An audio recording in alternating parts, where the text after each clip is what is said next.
One exchange in particular etched itself into the Queen's mind, an exchange she overheard. Not a little? Not even a teeny tiny bit? I'll say it again. It's not your concern. Of course it's not. Wouldn't be so damn curious if it were. So be it. Keep your silence. But those eyes like the summer sky, that hair like waves of grain. I see the way you gape. What do you two speak of? Your Majesty. Couldn't have answered that better myself. Who does Reynard gape at? Ha! The new ballista, what else? Ah, what a piece of work. Pure art, I say. Can't tear your eyes away for an instant. Haven't you two held enough from me already? Don't play me for a fool. What's this about? Meve, honestly, you do better to... It's a private matter, Your Grace. One of the heart, you might say. If you'd allow it, I'd rather not share the details of our conversation. All right. I'll leave you to discuss whatever men discuss. Consider me gone.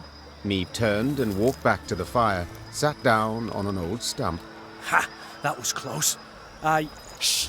And the faintest of smiles crossed her lips. I wished once more to express my gratitude for your show of mercy. I showed mercy, true, but felt much more.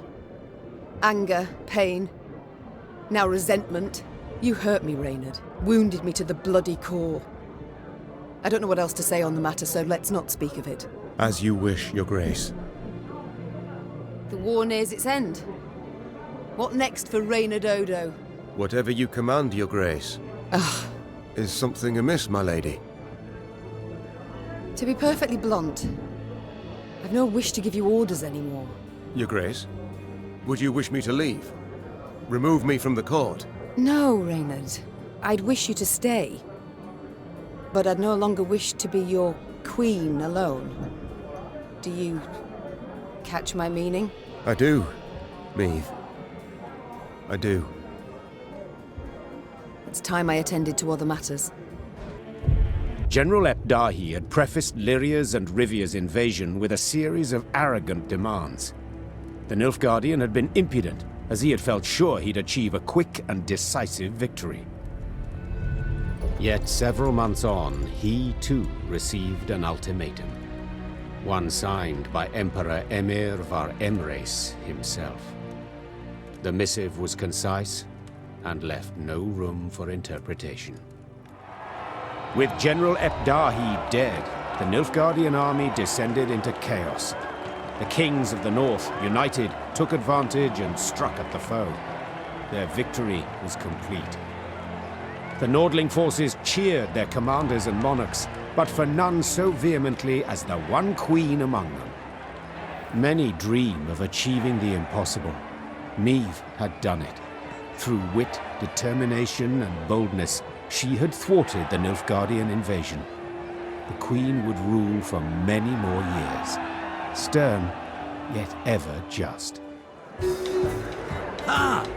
So a lass saved the North from the Blackclads? That is one way to put it. Well, I'll be damned. And a chap. She find herself one in the end? Leave it be. Bloke's been spinning the tale all night. Story's done. Time we got some shut-eye. Yes, particularly as we've yet a long road before us. Phew. Throat must be parched as old leather after all that. Except, I'm itching to know what happened to the lot of them. Reynard, Gascon. Ah, very well. Whom shall we start with? Willem? A pawn, a tool in others' hands.